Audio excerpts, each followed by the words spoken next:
4 मई को तमिलनाडु विधानसभा चुनाव के नतीजे आए। टीवीके विजय की पार्टी ने 108 सीटों पर विजय हासिल की। इसके बाद विजय का सबसे बड़ा दावा बनता है तमिलनाडु में सरकार बनाने का। अब अति उत्साह में राहुल गांधी ने तुरंत ऑफर कर दिया विजय को कांग्रेस पार्टी के जो 5 विधायक हैं उनका समर्थन देने के लिए, और यहीं पर विजय का बंटाधार हो गया। यहीं पर विजय के लिए पनौती आ गई और विजय आज तक 8 तारीख, आज 8 मई है, 7 मई को उनको सीएम पद की शपथ लेनी थी, तैयारियां पूरी हो चुकी थी, लेकिन वो मुख्यमंत्री पद की शपथ नहीं ग्रहण कर पाए। क्यों? पनौती लग गई। किसकी? मैं बोलना नहीं चाहती, आप समझ गए हैं। दरअसल विजय को टेक्निकलिटी नहीं पता थी। वो राजनीति में नए हैं, उन्हें राजनीतिक प्रक्रिया की, प्रोसेस की ज्यादा जानकारी नहीं है, और इसी वजह से वो कांग्रेस के समर्थन की चिट्ठी लेकर राज्यपाल के पास चले गए, जबकि तमिलनाडु की राजनीति के एक बहुत अनुभवी नेता ने उन्हें मना किया था ऐसा करने के लिए, कहा था कि आप ये पत्र लेकर ना जाएं, लेकिन विजय नहीं माने। और अब क्या कि विजय आज तक अपनी सरकार नहीं बना पाए हैं। विजय ने ऐसा क्यों किया? विजय को दरअसल लगा कि गुरु भाई का समर्थन मिला है, तो अब इससे इनकार कैसे करें। ऐसा लग रहा था कि वो कांग्रेस के समर्थन के इंतजार में ही बैठे हैं। गुरु भाई क्यों? विजय क्रिश्चियन है, और सोनिया गांधी, राहुल गांधी के बारे में तो मुझे कुछ कहने की जरूरत ही नहीं है। चर्च का आदेश था, पालन करना था, जाहिर सी बात है। इसीलिए कांग्रेस पार्टी का जैसे ही समर्थन मिला, राज्यपाल के पास चले गए विजय सरकार बनाने का दावा पेश करने के लिए। लेकिन यहीं पर पूरी बात अटक गई। अब इसमें एंट्री हो गई बीजेपी की। बीजेपी जिसको मात्र 1 सीट मिली है, जो एआईएडीएमके के साथ मिलकर चुनाव लड़ी थी गठबंधन में, और मात्र 1 सीट हासिल कर पाई, जो ना 3 में है ना 13 में। वो कह रही है कि कांग्रेस पार्टी को तमिलनाडु में मुंह की खानी पड़ेगी। किसकी सरकार बनेगी ये तो वक्त ही बताएगा। अब यहीं से सारा खेल शुरू होता है, यहीं से कहानी शुरू होती है। इसमें 3 मेन पॉइंट हैं। एक, राज्यपाल की भूमिका क्या है। क्या राज्यपाल जो कह रहे हैं वो बिल्कुल ठीक है, वो तकनीक रूप से ठीक है, और गलती विजय की तरफ से हुई है, जिस वजह से राज्यपाल अब उनसे कह रहे हैं कि आप पूरा बहुमत साबित करिए, आप बताइए कि आपके पास 118 विधायक हैं, उसके बाद ही आपको सरकार बनाने के लिए मैं आमंत्रित करूंगा। दूसरा, कांग्रेस पार्टी ने आकर किस तरह से पूरा खेल बिगाड़ दिया है। तीसरा, क्या टीवीके, सीपीआई, सीपीएम, वीसीके और कांग्रेस के साथ मिलकर सरकार बनाएगी, या एक और ऑप्शन भी है और वो है एआईएडीएमके का। क्या एआईएडीएमके और डीएमके मिलकर सरकार बना सकती है? ये भी क्या एक ऑप्शन है? ये सब कुछ विस्तार से आपको इस वीडियो में मैं बताऊंगी। दरअसल तमिलनाडु की राजनीति इस समय किसी सरकार के गठन की कहानी नहीं है, सिर्फ एक फिल्मी सुपरस्टार के सत्ता के दरवाजे तक पहुंचने, पुराने राजनीतिक खिलाड़ियों की बेचैनी, टूटते गठबंधनों और संवैधानिक टेक्निकलिटी की ऐसी कहानी बन चुकी है, सस्पेंस थ्रिलर बन चुकी है, जिसने पूरे देश का ध्यान अपनी तरफ खींचा। विजय की पार्टी टीवीके चुनाव में सबसे बड़ी पार्टी बनकर उभरी। जनता ने साफ संकेत दिया कि वो डीएमके और एआईएडीएमके की दशकों पुरानी वाली राजनीति से ऊब चुकी है, और उसे कोई नया दल चाहिए, नई पार्टी चाहिए, नई सोच चाहिए। और इसीलिए तमिलनाडु के लोगों ने पहली बार नई पार्टी को इतनी बड़ी ताकत देकर सत्ता के दरवाजे तक पहुंचा दिया।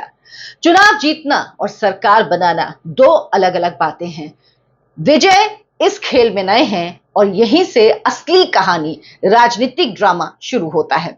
टीवीके के पास 107 सीटें हैं, 108 जीती थी टीवीके ने, लेकिन विजय 2 सीट से चुनाव लड़े, इसीलिए उनको 1 सीट पर ही माना जाएगा जीता हुआ। बाद में जो अपनी सीट छोड़ेंगे उस पर कोई और चुनाव लड़ेगा, तब उनके पास 108 सीट हो जाएंगी, लेकिन जब उस पर कोई जीत जाएगा उनकी पार्टी का, लेकिन तब तक 107 सीट ही गिनी जाएंगी। तो 107 सीट थी, लेकिन बहुमत है 118, यानी 11 विधायक कम। विजय सबसे बड़ी पार्टी तो बन गए, लेकिन पूर्ण बहुमत से 11 कदम दूर रह गए। अब इन 11 सीटों ने तमिलनाडु की राजनीति में उथल पुथल मचा दी है। विजय सोच रहे होंगे 108 सीटें तो इतनी आसानी से हासिल कर ली, 11 सीटों के लिए इतनी मारामारी करनी पड़ रही है। भाई 11 सीटें और जनता दे देती तो कम से कम सीधे जाके सरकार बना लेते, इधर उधर नहीं घूमना पड़ता। करीब 22 साल तक डीएमके के साथ राजनीति करने वाली कांग्रेस अचानक अपने पुराने राजनीतिक साथी को छोड़कर टीवी के विजय के साथ खड़ी हो गई। क्यों खड़ी हो गई, ये कारण मैंने आपको शुरू में ही बता दिया। अब डीएमके के अंदर इसे सिर्फ राजनीतिक फैसला नहीं बल्कि विश्वासघात माना जा रहा है, क्योंकि पार्टी नेताओं को लगता है कि डीएमके ने, स्टालिन ने हमेशा राहुल गांधी का साथ दिया है, उनको हमेशा संगठन में साथ रखा। डीएमके का वोट ही राहुल गांधी की कांग्रेस पार्टी को ट्रांसफर हुआ, तभी वो 5 सीट जीत पाई और जो विजय 2024 के चुनाव में कांग्रेस पार्टी को लोकसभा में मिली थी वो भी डीएमके की वजह से ही हुई थी। और स्टालिन ऐसे व्यक्ति हैं इंडिया अलायंस में जिन्होंने सबसे पहले कहा था कि राहुल गांधी को प्रधानमंत्री पद का उम्मीदवार बनाया जाना चाहिए। उन्होंने हमेशा राहुल गांधी का समर्थन किया। तो अब इस तरह के धोखे को तो डीएमके बर्दाश्त नहीं कर पा रही है। अब डीएमके को एक चिंता और है कि कांग्रेस तो अलग हो गई, लेकिन उसके साथ गठबंधन में सीपीआई, आईयूएमएल, सीपीएम, वीसीके और डीएमडीके भी है। अब उसको डर यह है कि अगर सीपीआई, सीपीएम और वीसीके भी चली गई तो उसका गठबंधन कमजोर हो जाएगा। इसीलिए वो अपने गठबंधन को बचाने में जुट गई है। इधर एक बात और शुरू हो गई है, आपने सुना होगा कि कहा जा रहा है डीएमके और एआईएडीएमके यानी द्रमुक और अन्ना द्रमुक मिलकर सरकार बना सकती हैं। अब क्या हुआ है, जब डीएमके की बैठक हुई तो उसमें जो पार्टी है उसने स्टालिन को स्थिर सरकार के लिए काम करने का अधिकार सौंप दिया कि वो जो चाहे वो फैसला ले सकती है। एमके स्टालिन को तत्काल फैसला लेने का अधिकार दे दिया गया। दूसरी तरफ एडप्पी के पलनीस्वामी यानी एआईएडीएमके के पलनीस्वामी अपने विधायकों को पुडुचेरी के रिजॉर्ट में ले गए। ये क्यों ले गए, ये आपको आगे पता लगेगा क्या डर है। अब अन्ना द्रमुक के थंबीदुरई जो हैं उन्होंने क्या कहा, उन्होंने कहा कि भगवान की कृपा से हम सरकार बना सकते हैं, देखिए आगे आगे क्या होता है। अब एक तो जो स्टालिन को उनकी पार्टी ने जो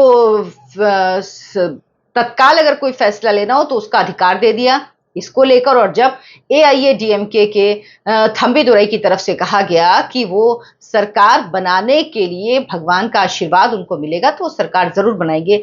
इन दोनों डेफिनेशन ने सारा कंफ्यूजन क्रिएट कर दिया। लेकिन यहां पर आप ये समझिए दोनों द्रविड़ पार्टियां कभी एक साथ नहीं आएंगी, क्योंकि डीएमके के ही एक नेता का बयान है कि बाकी तो आते जाते रहेंगे लेकिन हम और अन्ना द्रमुक एक दूसरे के दुश्मन हैं। यानी ये साफ है दोनों पार्टियां साथ नहीं आएंगी। एमके स्टालिन किसी भी तरह से डीएमके के साथ नहीं आएंगे। अब क्या होगा, एक पॉसिबिलिटी क्या है ये मैं आपको बताती हूं। दरअसल एआईएडीएमके के कई विधायक हैं जो चाहते हैं कि टीवीके को समर्थन दिया जाए, और ये आज नहीं, जिस दिन नतीजा आया उस दिन की बात है, तब से चाहते हैं। लेकिन पार्टी में टूट ना हो इसीलिए विधायकों को रिजॉर्ट में पुडुचेरी ले जाया गया है। अब संभावना ये ज्यादा है कि एआईएडीएमके और टीवीके मिलके सरकार बना ले विजय के साथ आके, और अगर एआईएडीएमके पूरी नहीं आई तो एआईएडीएमके टूट भी सकती है। उसके कुछ विधायक साथ में आ जाएंगे और इसके बाद सरकार बना लेंगे। एआईएडीएमके गठबंधन को 53 सीट और अकेले एआईएडीएमके को 47 सीटें मिली हैं। तो अगर इसमें से विधायक टूटकर आते हैं तो विजय का काम बहुत आसानी से हो जाएगा, लेकिन इसके लिए शर्त होगी कि कांग्रेस को इस गठबंधन के बाहर धकेला जाए। ये सबसे जरूरी शर्त होगी जो एआईएडीएमके रखेगा, और यही खेल मुझे लगता है बीजेपी कर रही है कि कांग्रेस को इस पूरे गठबंधन से बाहर रखा जाए, एआईएडीएमके पूरी। हालांकि बीजेपी भी इस गठबंधन में शामिल है लेकिन बीजेपी नहीं आएगी, क्योंकि वैसे भी एक विधायक है, उनका तो क्या ही गिनना भी क्या, उनका कोई मतलब नहीं। इसके अलावा इसमें है डीएमके के साथ है पीएमके जिसकी 4 सीट है सबसे ज्यादा, एआईएडीएमके के साथ एएमएमके इसकी 1 है और बीजेपी की 1 है। तो इस तरह से मिला के 53 कुल होते हैं, लेकिन 47 ये हैं। तो ये चाहेंगे कि सीधे ये आ जाए या इसमें टूट हो तो टूट के भी ये टीवीके के साथ आ जाए, ताकि कांग्रेस को इस पूरे गठबंधन से बाहर रखा जाए, बाहर धकेल दिया जाए। अब विजय ने क्या गलती की, विजय की राजनीतिक नासमझी आप इसको कह सकते हैं, उनका राजनीति में नया होना कह सकते हैं। विजय ने तमिलनाडु की राजनीति में जो बेहद अनुभवी नेता हैं, एआईएडीएमके से विजय की पार्टी जब बनी टीवीके तो उसमें आए, सेंगोट्टयन मैं शायद नाम अगर गलत प्रोनाउंस कर रही हूं तो प्लीज बताइएगा, सेंगोटैन, उन्होंने सलाह दी थी कि आप अकेले जाइए और सबसे बड़ी पार्टी के रूप में आप गवर्नर के पास सरकार बनाने का दावा पेश करिए। यह सलाह सिर्फ शब्दों का खेल नहीं था, बल्कि भारतीय संवैधानिक राजनीति की सबसे महत्वपूर्ण टेक्निकल जो रणनीतियां हैं उनमें से एक है। लेकिन विजय टीवी के नेता के रूप में अगर जाते, सिर्फ बिना कांग्रेस पार्टी के समर्थन का पत्र लिए जाते और कहते कि हम सबसे बड़ी पार्टी हैं, हमें सरकार बनाने के लिए बुलाइए, तो राजनीतिक और संवैधानिक परंपरा जो है वो विजय के पक्ष में खड़ी हो जाती और राज्यपाल को उन्हें शपथ दिलानी पड़ती, उन्हें शपथ दिलाते और उसके बाद फ्लोर में जो है वो उनका बहुमत प्रूफ होता। लेकिन और जब एक बार आप सरकार बना लेते हो, आप पद की शपथ ले लेते हो, उसके बाद आपके लिए समर्थन जुटाना छोटी छोटी पार्टियों का कोई बड़ी बात नहीं होती, क्योंकि काफी सारी छोटी छोटी पार्टियां हैं जिनके 2, 1, 4 विधायक हैं, तो आसान होता विजय के लिए। इसीलिए यह सलाह विजय को दी गई थी, जो विजय ने नहीं मानी और यही विजय को भारी पड़ गई। अब क्या है, सुप्रीम कोर्ट ने कई मामलों में यही सिद्धांत दोहराया है कि बहुमत का अंतिम परीक्षण जो है वो फ्लोर ऑफ द हाउस में होना चाहिए और वहीं वो होगा। विजय के पास समय मिल जाता, उनको शपथ लेने के बाद छोटे दलों से बातचीत कर लेते, निर्दलीय, अनसहयोगी सबको अपने साथ वो जोड़ सकते थे। और हमेशा याद रखिए, जो बाहर होता है, अभी विजय बाहर है, अभी एक थ्योरी चल रही है कि एआईएडीएमके और डीएमके साथ आ सकते हैं, तो कई सारी थ्योरी चलने लगती, लेकिन जब आप सरकार में आ जाते हैं तो आपकी स्थिति मजबूत होती है। यही बात विजय को समझाई गई थी, जो वो नहीं समझे। और राजनीति में इस नए विजय प्रक्रिया को शायद फिल्म रिलीज की तरह ही उन्होंने समझ लिया। उन्हें लगा गठबंधन का बड़ा प्रदर्शन कर देना ही सबसे मजबूत रणनीति है और कांग्रेस का समर्थन लेकर वो राज्यपाल के पास चल गए। अब यहीं से पूरी स्थिति बदल गई, टेक्निकली पूरी स्थिति बदल गई। अब जो विजय ने दावा किया वो सिंगल लार्जेस्ट पार्टी का दावा नहीं था, बल्कि पोस्ट पोल अलायंस का दावा था, यानी चुनाव के बाद के गठबंधन का दावा था। वो सिंगल लार्जेस्ट पार्टी के तौर पर नहीं गए थे राज्यपाल के सामने। जैसे ही गठबंधन दावा करने गया, राज्यपाल राजेंद्र आर्लेकर ने सीधा सवाल पूछा, क्या आप गठबंधन के रूप में दावा कर रहे हैं? तो 118 विधायकों का समर्थन पत्र कहां है? और यह प्रक्रिया है। अगर आप अकेले करते हैं सिंगल लार्जेस्ट पार्टी तो आपको आमंत्रण मिलेगा, लेकिन अगर आप गठबंधन का करते हैं तो आपको बहुमत का आंकड़ा दिखाना होगा। लोग बार बार कहते हैं कि देवेंद्र फडणवीस ने महाराष्ट्र में, उनके पास भी बहुमत नहीं था और उनको शपथ दिला दी गई थी। उन्होंने गठबंधन के रूप में दावा पेश नहीं किया था, उन्होंने सिंगल लार्जेस्ट पार्टी के रूप में दावा पेश किया। उसके बाद उन्होंने फ्लोर ऑफ द हाउस में उन्होंने बहुमत साबित किया। दूसरा उदाहरण है अटल बिहारी वाजपेयी का।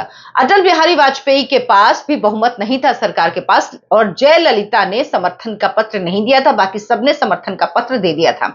जब तक जयललिता ने समर्थन का पत्र नहीं दिया, तब तक राष्ट्रपति ने अटल बिहारी वाजपेयी को सरकार बनाने का न्योता नहीं दिया। क्यों? क्योंकि वो गठबंधन के नेता के तौर पर गए थे, सिंगल लार्जेस्ट पार्टी के तौर पर नहीं गए थे। और यही टेक्निकल डिफरेंस है जो लोग समझ नहीं पा रहे हैं, और लोग क्या क्या बातें कर रहे हैं, क्या क्या बातें पहुंचा रहे हैं। कांग्रेस के 5 विधायक जोड़ने के बाद भी संख्या 112 पहुंची। सीपीआई, सीपीएम और वीसीके जैसे दलों से संपर्क भी शुरू किया विजय की पार्टी ने। लेकिन टीवीके की राजनीतिक शैली भी चर्चा का विषय बनी हुई है। अब राजनीतिक दलों को इस तरह से राजनीति में या एक दूसरे से बात करने की आदत नहीं होती। दरअसल ये पार्टियां कितनी, चाहे द्रमुक हो चाहे अन्ना द्रमुक हो, इतनी पुरानी पार्टियां हो, या लेफ्ट की पार्टीज की आप बात करिए, सीवीके की बात करिए, वीसीके माफ कीजिएगा, सीपीएम, सीपीआई, किसी पीएमके, किसी की भी बात करिए, इनको आदत नहीं है। और टीवीके की तरफ से क्या किया गया? व्हाट्सएप मैसेज भेजा गया, व्हाट्सएप मैसेज के जरिए समर्थन मांगा गया। अब कई जो पुराने नेता हैं लेफ्ट के, उनको बड़ा अजीब लगा कि एक नेता जो हमारी पार्टी का समर्थन चाहता है, सरकार बनाना चाहता है, उसने मिलने तक की जरूरत नहीं समझी। दूसरे नेता क्या कह रहे हैं? इसे मजाक में जेन जी गठबंधन राजनीति कह रहे हैं। कह रहे हैं कि ये जेन जी का गठबंधन है और अब राजनीति इसी तरह से होगी। लेकिन ये सब कुछ है, इस बात से उनको अजीब भी लगा, नाराजगी भी हुई, लेकिन रास्ते बंद नहीं हुए। सीपीआई सीपीएम की आज बैठक होनी है, वीसीके की आज बैठक होनी है। इन लोगों की बैठक के बाद ही फाइनल होगा कि आखिर क्या होगा, क्योंकि अगर ये तीनों पार्टियां समर्थन दे देती हैं तो आंकड़ा हो जाएगा विजय के पास 119, 107 विजय की party, 5 Congress party, 112, 2 CPI, 2 CPM, 112, 2 CPI, 114, 2 CPM, 116 और 2 वीसी के, तो 118 तक आंकड़ा पहुंच जाएगा, माफ कीजिएगा, 118 आंकड़ा पहुंच जाएगा, यानी बहुमत मिल जाएगा। और उसके बाद जो विजय की एक सीट है वो खाली होगी, वहां से चुनाव जब कोई लड़ेगा उनकी पार्टी का, तो जाहिर सी बात है जीत जाएगा और वो 119 आंकड़ा हो जाएगा।